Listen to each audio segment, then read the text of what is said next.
Avon news में आप सभी दर्शकों का स्वागत है। मैं आपके साथ इलियास बड़ेघर। स्मार्ट सिटी की खुल गई पोल, वार्ड नंबर 34 का हाल बेहाल। बीजापुर सिटी को स्मार्ट सिटी बताकर एमएलए अतनाड़ हमेशा अपने द्वारा की गई अभिवृद्धि को लेकर अपनी पीठ थपथपाते रहते हैं, मगर धरातल पर वास्तव स्थिति कुछ और ही है। कहते हैं तस्वीरें झूठ नहीं बोलती। वार्ड नंबर 34 प्राइम स्कूल के आसपास का माहौल इतना बदहाल हो गया है कि हर तरफ ड्रेनेज का पानी, गड्ढे, बदबू और गंदगी फैली हुई है, जिसकी वजह से यहाँ के स्थानीय लोग कई बीमारियाँ फैलने के डर से आतंक में हैं। इसी के चलते आज बीजापुर एसडीपीआई अध्यक्ष अताउल्ला द्राक्षी के नेतृत्व में एक डेलीगेशन ने आकर पूरे इलाके का जायज़ा लेकर कॉरपोरेशन कमीशन से मुलाकात करके यहाँ के ज़मीनी हालात से अवगत कराया, जिस पर कमिश्नर ने संज्ञान लेते हुए जल्द ही वार्ड नंबर 34 के हालात सही करके राहत देने का आश्वासन दिया है। इस मौके पर एसडीपीआई के अध्यक्ष और कार्यकर्ताओं ने बात करते हुए अपनी प्रतिक्रिया व्यक्त की।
समस्या सब तुम्हारे क्या ये पानी का प्रॉब्लम देखो सर, बहुत दिन हुआ 3-4 महीने से है।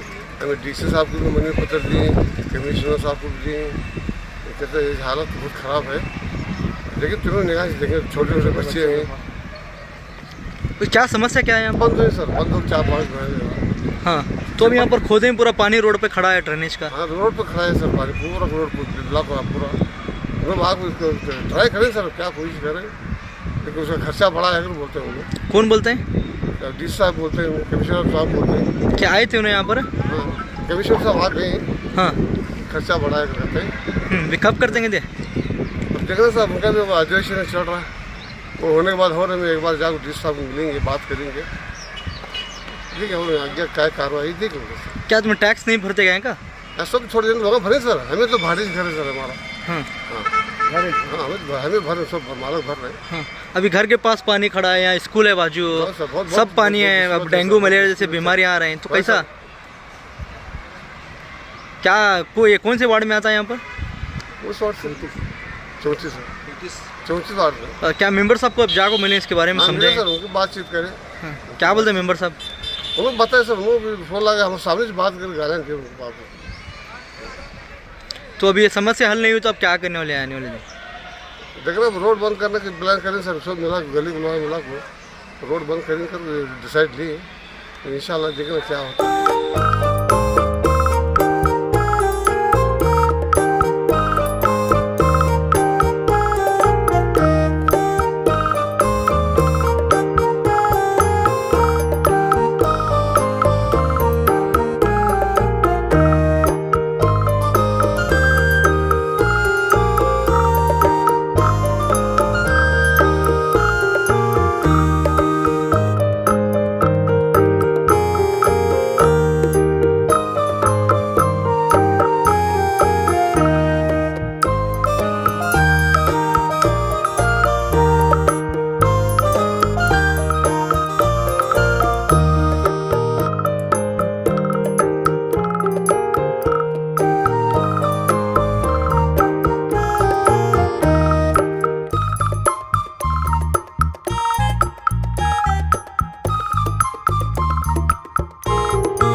आज हमारे एसडीपीआई की जो टीम है महानगर पालिका आई हुई है, जहां पर बीजापुर स्मार्ट सिटी के ताल्लुक से डिस्कशन हम लोग करने के लिए कमिश्नर साहब से मुलाकात के लिए आए थे।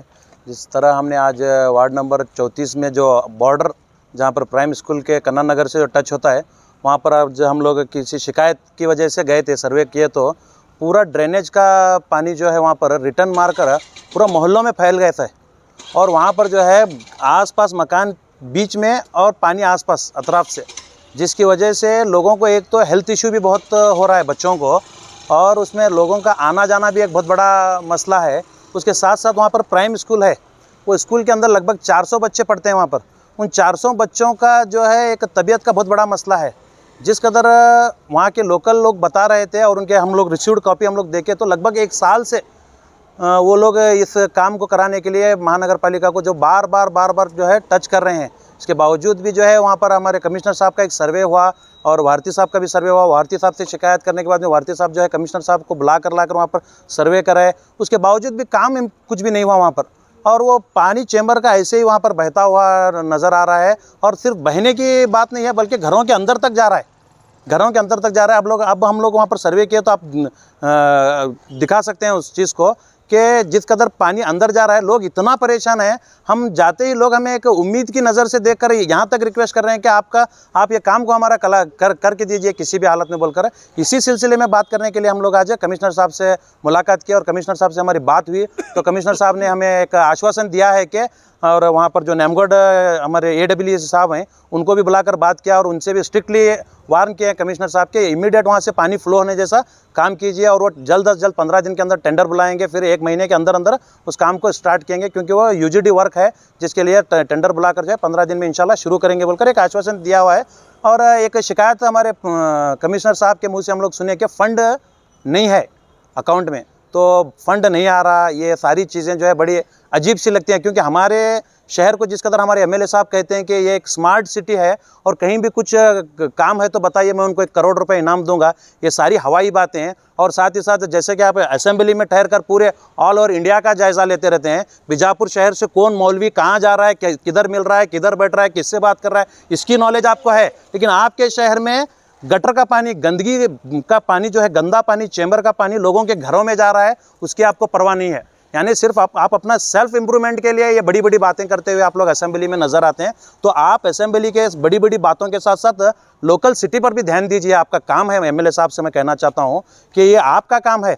ये फंड क्यों नहीं है, तो आप इसमें कौन सी चीज़ों में आप लोग फंड, या फिर जैसा कि सेंट्रल गवर्नमेंट का एक स्कीम है स्वच्छ भारत अभियान, क्या उसका फंड आप लोग इसमें रिलीज़ करके आप इसको काम करवाना है, या फिर जो अर्बन डेवलपमेंट फंड होता है उसको, उस फंड को जो है आप यूटिलाइज़ करके इसको काम करवाना है। जो भी तरीका है आप लोग गवर्नमेंट, आप लोग अधिकार में हैं और जो है गवर्नमेंट ऑफिसर्स के साथ ये डिस्कशन करके इस मसले को हल करना ज़रूरी है। सिर्फ शिकायतें करते बैठने से या फिर इल्ज़ाम देते बैठने से काम नहीं होने वाला। तो हमारी एक रिक्वेस्ट है खास तौर से कमिश्नर साहब से भी और MLA साहब से भी मैं बात कहना चाहता हूं कि आप सिटी की तरफ तवज्जो दें, क्योंकि 400 बच्चे स्कूल के पढ़ रहे हैं और दीगर वहां अतराफ से हज़ारों फैमिलीज़ वहां पर मौजूद हैं। उनके घरों पर इस कदर चैम्बर का पानी जा रहा है, ये बिल्कुल नागवारा है। और उनके बच्चों की तबीयत का क्या हाल है ये आप लोग समझ सकते हैं। हमारे सामने ही बच्चों को जो है दवाखाने के लिए ले जा रहा था, ये हम अपनी आँखों से देख कर आए हुए वहाँ से।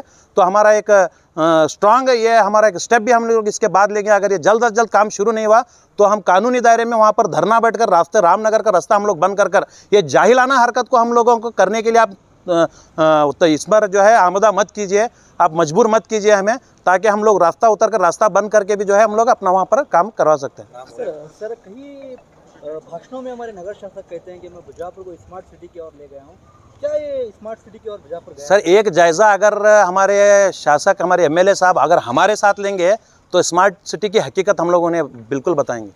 और कई बार उन्होंने बहुमान देने की भी बात की है, कहीं भी रोड खराब है तो। मैंने लास्ट टाइम पर भी आपके माध्यम के जरिए बात कहा था कि चैलेंज के तौर पर मैं बात कहा था कि एक रोड पर 1 करोड़ रुपए का इनाम हमारे शासक ने, हमारे MLA साहब ने रखा हुआ था। अगर आपके पास है वो सलाहियत तो आप कई करोड़ों रुपए लेके आइए, आवाम को बांटिए। वहाँ पर मैं ऐसे कई रोड आपको बताने के लिए तैयार हूँ, कई ड्रेनेज लाइन आपको बताने के लिए मैं तैयार हूँ, कई ऐसी जगह, ऐसे मोहल्ले आपको बताने के लिए तैयार हूँ जहाँ कुछ भी डेवलपमेंट नहीं है।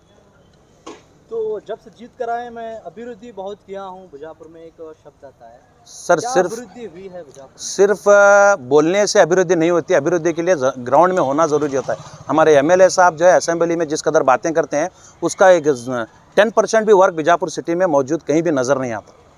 कई सारे रोड हुए हैं sir, LG petrol pump road है, जैसे बहुत सारे रोड बने हैं बीजापुर में, क्यों? सर इलेक्शन के करीब करीब आप एक मेन लाइंस को, मेन रोड को CC रोड बनाकर या फिर वहाँ पर एक लाइटिंग का डेकोरेट करके आप अपनी पीठ नहीं थपथपा सकते। हकीकत, शहर की हकीकत को जानिए। आप सिर्फ मेन लाइन दिखाकर उसे एक पिक्चर बनाकर आप अभिवृद्धि का नाम नहीं दे सकते। आप उससे जो है आप अपने वोट बटोर सकते हैं, लेकिन हकीकी तौर पर वो काम नहीं होता।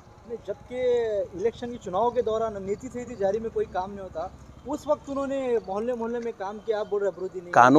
कानून तोड़ना तो मैं समझता हूँ ये BJP का एक हक बन गया है, वो आप ये काम करते ही रहेंगे। और मैं जहाँ तक समझता हूँ जो कन्नान नगर के सामने से जो रोड गई हुई है मेन लाइन है, ये इलेक्शन से पहले सिर्फ 3 महीने के अंदर इसका टेंडर पास करके अर्जेंट में किया गया। इसी वजह से जो है ये ब्लॉकेज वहाँ पर हो रहा है। अगर उस वक्त हम लोग ऑब्जेक्शन भी किए थे, कि अगर यहाँ पर UGD वर्क के बगैर आप रोड बनाएंगे तो आगे चलकर ये मोहल्ले वालों को बहुत प्रॉब्लम होगा। रामनगर और पूरा जो है कन्ना नगर, प्राइम नगर, ये सारी जो लाइन जाती है वहाँ पे राजा जी नगर की भी वहाँ पर लाइन मिलती हुई है। ये पूरे लाइन जो है ये सभी लोगों को बहुत प्रॉब्लम होगा बोल के हम लोग इस पर ऑब्जेक्शन किए थे। उसके बावजूद भी हमारे ऑब्जेक्शन को दरकिनार करते हुए ये लोग जो है अपना इलेक्शन के टाइम पर वोट बैंक के लिए अपना काम अंजाम दिए हैं, जिसके खामियाजा पूरे मोहल्ले वालों को, पूरे एरिया वालों को भुगतना पड़ रहा है। अभी अगर वहाँ पर काम जल्द से जल्द नहीं होता तो अब क्या करेंगे? हम वही, अगर काम जल्द से जल्द शुरू नहीं होगा तो हम रोड पर धरना प्रदर्शन करेंगे, हम रास्ता रोको आंदोलन करेंगे, हम कानून के दायरे में जो भी बन सकता है हम लोग अपनी कोशिश करेंगे इंशाल्लाह। आपका नाम सर? मेरा नाम अताउल्लाह दराक्षी, SDPI से जिला सदर।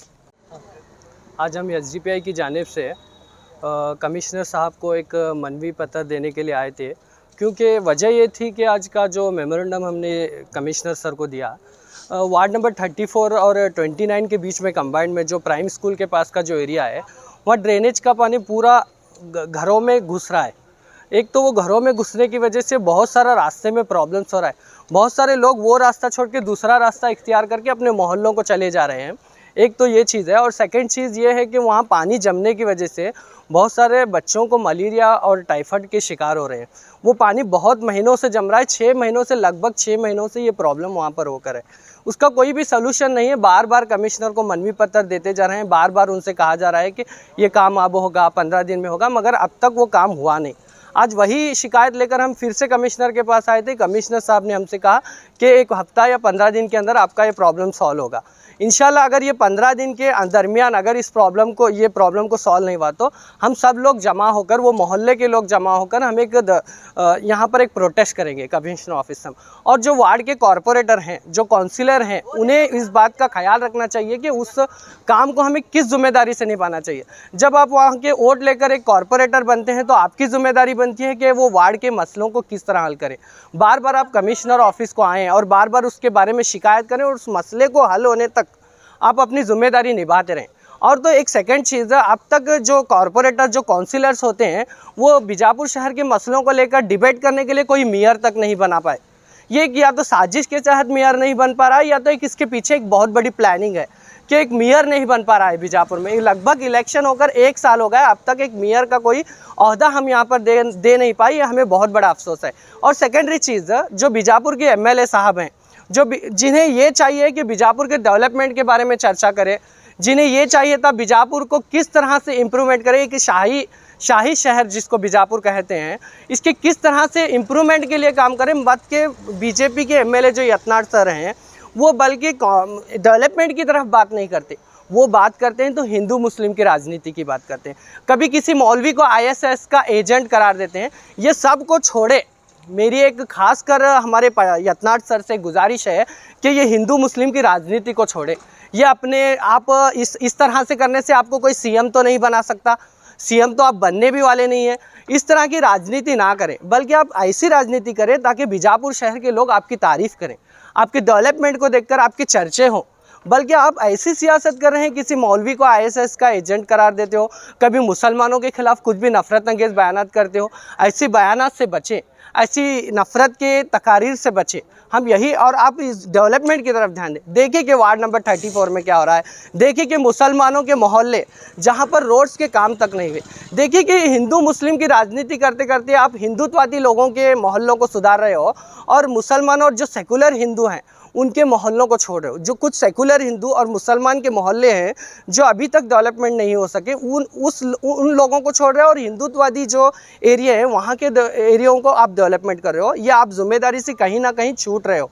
इसलिए हमारी एक दरख्वास्त MLA साहब से भी है और हमारे काउंसिलर साहब से भी है, इस मुद्दे को सुलझाने की कोशिश करें। और वहाँ एक स्कूल है, बहुत सारे बच्चे स्कूल में पढ़ते हैं, वो स्कूल के जाने आने का रास्ता है। बच्चों को कुछ प्रॉब्लम हो सकता है कि एजुकेशन आने वाले फ्यूचर हैं वो बच्चे, अगर उन बच्चों को कुछ हुआ तो इसका खमियाजा कौन भुगतने वाले। और वहाँ पर एक मस्जिद भी है, जो मस्जिद को आने जाने का रास्ता है, बहुत सारे लोग वहाँ से गुजरते हैं, उस रास्ते से गुजर नहीं पा रहे हैं, मस्जिद तक आ नहीं पा रहे। इतनी प्रॉब्लम्स उस मोहल्ले में है। तो इस मोहल्ले को खास कर मेरे यहाँ कमिश्नर साहब से गुजारिश है कि उस मोहल्ले की तरफ बहुत ज़्यादा फोकस करके उस मसले को हल करने की जल्द अज जल्द कोशिश करें। मेरा नाम Abdul Munaf Pathan, district committee member of SDPI। ಇವತ್ತು ನಾವು ಮಹಾನಗರ ಪಾಲಿಕೆಗೆ ಆಯುಕ್ತರಿಗೆ ಭೇಟಿಯಾಗಿ ಬಂದಿದ್ದು, ವಾರ್ಡ್ ನಂಬರ್ 34 ಸಲಾಗಿ ಒಂದು ಮೆಮೊರಂಡಮ್ ಕೊಡಕ್ಕೆ ಬಂದಿದ್ದು ಸರಿಗೆ. ಮೆಮೊರಂಡಮ್ ಏನಂದರೆ, ಅಲ್ಲಿ ವಾರ್ಡ್ ನಂಬರ್ 34 ಒಳಗೆ ಡ್ರೈನೇಜ್ ಓವರ್ಫುಲ್ ಆಗಿ ಮನೆ ಒಳಗೆ ನೀರು ಹೋಗ್ತಾ ಇದೆ. ಅದರ ಸಲುವಾಗಿ ಅಲ್ಲಿ ಜನರಿಗೆ ಭಾಳ ತೊಂದರೆ ಉಂಟಾಗ್ತಾಯಿದೆ. ಡೆಂಗು, ಮಲೇರಿಯಾ ಹಲವಾರು ಸಮಸ್ಯೆಗಳನ್ನು ಉಂಟಾಗಿ ಮನೆಯಲ್ಲಿ ಹೊರಗೆ ಬರಲಿಕ್ಕೆ ಒಳಗೆ ಹೋಗಲಿಕ್ಕೆ ತೊಂದರೆ ಆಗ್ತೈತೆ. ನಾವು ಅದೇ ಕಮಿಷನರಿಗೆ ಭೇಟಿಯಾಗಿ ಮೆಮೊರಂಡಮ್ ಕೊಡೋಣ. ಅವರು ಹೇಳಿದ್ರು, ನಾನು ವಿಸಿಟ್ ಮಾಡಿದ್ದೆ, ನಾನು ನೋಡಿ ಬಂದಿದ್ದೀನಿ. ನಮ್ಮ ಅಲ್ಲಿಂದ ವಾರ್ಡ್ ಮೆಂಬರು ಬಂದಿದ್ದರು. ಆದರೆ ಅಲ್ಲಿ ಟೆಂಡರ್ ಕರೆದು ಇದು ಎಲ್ಲ ಇದು ಅದು ಕೆಲಸ ಮಾಡಿದ್ರೆ ಟೈಮ್ ಹತ್ತೈತಿ. ಈಗ ನಾವು ಟೆಂಪರರಿ ಒಂದು ಕೆಲಸ ಮಾಡಿ ಅದು ನೀರೇನು ಇದ್ದಿದ್ದಿಲ್ಲ, ಅದು ತೆಗೆದು ಬೇರೆ ಕಡೆ ಲಿಫ್ಟ್ ಮಾಡ್ತೀನಿ, ಅದು ಟೆಂಡರ್ ಆಗುತ್ತೆ ಒಂದು ಆಶ್ವಾಸನೆ ಕೊಟ್ಟಿದ್ದಾರೆ ನಮ್ಮ ಇದು ಕಮಿಷನರ್ ಸಾಹೇಬರು. ಅದೇ ನೋಡೋಣ ಅವರು ಆಶ್ವಾಸನೆ ಎಷ್ಟರ ಮಟ್ಟಿಗೆ ಕೆಲಸ ಬರುತ್ತೆ, ಅವರು ಅಲ್ಲಿಂದ ಮಂದಿಗೆ ಸಮಸ್ಯೆ ಪರಿಹಾರ ಸಿಗುತ್ತೆ ಇಲ್ವಾ, ಅದು ಕಾದು ನೋಡೋದು ವಿಚಾರ ಐತಿ. ಅದು ಆದಷ್ಟು ಬೇಗ ಅದು ಕೆಲಸ ಮುಗಿಸಿದರೆ ನಮಗೆ ಸ್ವಲ್ಪ ಅನುಕೂಲ ಆಗುತ್ತೆ ಅಲ್ಲಿನ ಜನರಿಗೆ. ಯಾವ ವಾರ್ಡ್ ಸರ್ ಇದು? Ward number 34 primary school. ಏನು ಸಮಸ್ಯೆ ಏನದ ಸರ್ ಅಲ್ಲಿ? ಅಲ್ಲಿ ಸಮಸ್ಯೆ ಅಂದರೆ ಅಲ್ಲಿ UGD जो ಮೇನ್ ಲೈನ್ ಇದೆ ಅಲ್ಲ, ಅದರೊಳಗಿಂದ ಓವರ್ಫ್ಲೋಗಾಗಿ ಅಲ್ಲಿ ಇದು ಇದಲ್ಲ ಓಪನ್ ಏರಿಯಾ, ಅಲ್ಲಿ ನೀರೆಲ್ಲ ಅಲ್ಲಿ ಗೊಳೆ ಆಗ್ತಾಯಿದೆ. ಗೊಳೆ ಆಗಿ ಮನೆ ಸ್ವಲ್ಪ ಮಂದಿ ಮನೆ ಅದಾವೆ, ಆ ಮನೆ ಮುಂದೆ ನಿಂತದು ಅಲ್ಲಿ ಸೊಳ್ಳೆ ನೊಣ ಅದು ಬಂದು ಕಸಿ ಅಲ್ಲಿ ಎಲ್ಲರದು ಇದು ಇದೆಲ್ಲ. ಈಗ ಸರ್ ಒಂದು ಪ್ರಶ್ನೆ ಬರ್ತಾ ಇದೆ. ಈಗ ನಮ್ಮ ನಗರ ಶಾಸಕರು ಸಾಕಷ್ಟು ಭಾಷಣದಲ್ಲಿ ನಾನು ವಿಜಯಪುರಿಗೆ ಸ್ಮಾರ್ಟ್ ಸಿಟಿ ಕಡೆ ತೊಗೊಂಡು ಹೊಂಟೀನಿ, ಆದರೆ ಏನು ವಿಜಯಪುರದಕ್ಕೆ ಸ್ಮಾರ್ಟ್ ಸಿಟಿ ಆಗಿದೆ ಏನು ಹೊಂಟಿದೆ ಅದ ಕಡೆ? ಇಲ್ಲ ಸರ್, ಅದು ಬರೀ ಅವರು ಇಲೆಕ್ಷನ್ ಸಲುವಾಗಿ ಮಾತಾಡೋದು ಸುದ್ದಿ. ನಮ್ಮದು ಒಂದಿಷ್ಟು ಕಡೆ ತಮ್ಮ ಏರಿಯಾ ಕಡೆಯವರು ಇದು ಮಾಡ್ಕೊಂಡಿದ್ದಾರೆ. ಸ್ಲಮ್ ಏರಿಯಾ ಅಲ್ಲಿ ನಾವು ತೋರಿಸ್ತೀವಿ ಸಾಹೇಬರಿಗೆ, ಬರಲಿ ಅವರು ನಮ್ಮ ಜೊತೆ ಬರಲಿ, ಎಲ್ಲೆಲ್ಲಿ ನೀರು ನಿಂದಿರ್ತಾವೆ, ಎಲ್ಲೆಲ್ಲಿ ಡೆವಲಪ್ಮೆಂಟ್ ಆಗಿಲ್ಲ ನಾವು ಎಲ್ಲ ಅವರಿಗೆ ವಿಸಿಟ್ ಮಾಡಿ ತೋರಿಸ್ತೇವೆ. ಇಲ್ಲಿ ಸಮಸ್ಯೆ ಬಗ್ಗೆ ನೀವು ನಗರ ಶಾಸಕರು ತಿಳಿಸಿದ್ದಾರೆ? ನಾವಂತೂ ಅವ್ರ ಕಡೆ ತಿಳಿಸಿಲ್ಲ. ಸಾಕಷ್ಟು ಸಲ ನಾವು ಇಲ್ಲಿ ಕಮಿಷನರ್ವ್ರಿಗೆ ಬಂದು ನಾವು ವಾರ್ಡ್ ನಂಬರ್ 19 ಆಗಲಿ 20 ಆಗಲಿ 34 ಆಗಲಿ ಎಲ್ಲ ಒಂದು ಕಡೆ ಕಮಿಷನರ್ಗಳಿಗೆ ಒಂದೊಂದು ನಗರ ಶಾಸಕ ಯಾಕೆ ನೀವು ತಿಳಿಸಿಲ್ಲ ಇದು ಸಮಸ್ಯೆ ಇದೆ ಅಂತ? ಏನು ಅವ್ರು ನಗರ ಶಾಸಕರು ಮುಸ್ಲಿಂ ಮಂದಿನೇ ನಮ್ಮ ಕಡೆ ಬರಬೇಡ ಅಂತ, ಬುರ್ಕಾ ಟೋಪಿದವರು ಬರಬೇಡ ಅಂತ ಹೇಳ್ತಾರೆ. ನಾವು ಹೆಂಗೆ ಹೋಗ್ಬೇಕು ಅವ್ರ ಕಡೆ? ನಿಮಗೆ ಹೇಳಿದಾರ? ನಮಗೆ ಹೇಳಿಲ್ಲ, ಒಬ್ಬರಿಗೆ ಹೇಳಿದ್ರೆ ಎಲ್ಲರಿಗೆ ಇದು. ನಮ್ಮ ಹೆಸರು Nisar Ahmed Maniyar, district general secretary SDPI। तो और खबरों के लिए देखते रहिए A1 news channel, the face of trust.